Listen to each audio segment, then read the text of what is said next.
i.e. the 35 free throw attempts or whatever they had. But it wasn't in the right way. Our tone from the beginning was not who we are. Our ball pressure wasn't quite there. And, we gave up middle too much. We didn't finish plays. And again, whether we lose or we win, those are still the things I'm looking for on the defensive side of the floor. And then our pace was really sporadic. We've been playing with the first 2 games we played with great pace. Getting to the corners, our cuts were hard and stuff like that for the most part. Our pace wasn't good except for in spurts, like the last 3 minutes of the first half. Man, that ball was humming, the bodies were moving. It was beautiful basketball to watch offensively. And then our spacing wasn't good. And that was part of our 23 turnovers. And, you could turn the ball over, and if it's a live turnover, you're going to get hurt the other way. And we had too many of those. That's why we scored 33 points off our 23 turnovers. So there were some good things, but I'll take the win and learn and win. But we did not play well. Coach, would you? First time. You saw a step back in those areas? No, maybe I don't know.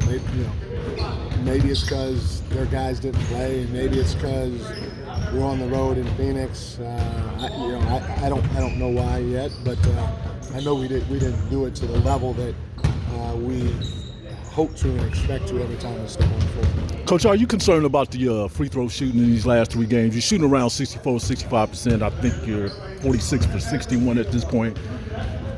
Those numbers should be a little higher, even in preseason? I'd love for them to be higher. I have too many other concerns right now after watching last night's game. I think we have good enough shooters to where the free throws will come, hopefully, knock on wood.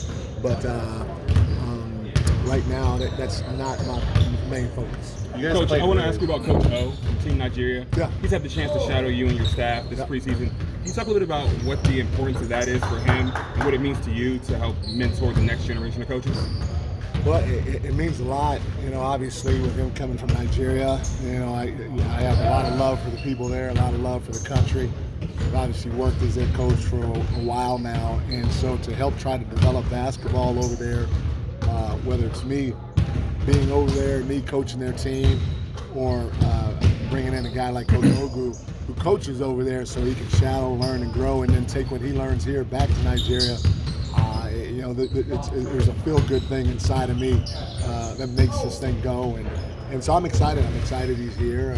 I feel like he's having a good time. He's learning a lot, and hopefully he'll be able to take that back to Nigeria and continue to grow the game of basketball, which is what we all should be trying to do. On the personnel front, it looked like Kevin wasn't practicing. He just in like street clothes, it looked like, was all of that. He did not practice. You can see he's shooting out there now, so he's not in street clothes.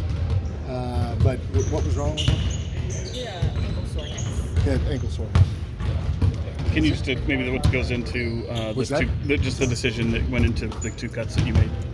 Yeah, I mean it's tough. This is probably the worst part of the job is when you have to release guys, especially good guys that have worked their tail off and they could just as easily be on this team. And you talk about Kent Bazemore and Quinn Cook, and they're fantastic human beings, and they had a good camp. But it just comes down to we have to make a decision at some point, and they were the decision we made last night. You got Malik Monk. He's a playmaker for this squad. He has the ball a lot in his hands. Is that something that you expect from him? Because he can make some things happen out there. We feel like we got a lot of guys like that, but hopefully at the end of the day, our offense will play make for all of us. And I don't want to get to a point where a guy is catching and isolating and dribble just to go make a play for others, because then you got a lot of standing.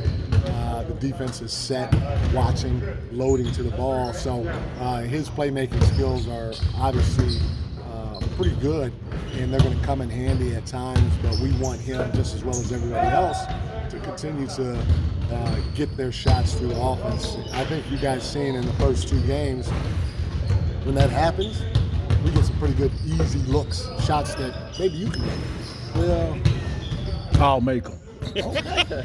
I'll make I 'em. like that. You can play for me then. Is there anything? I like to play defense too. The first two games went pretty smooth.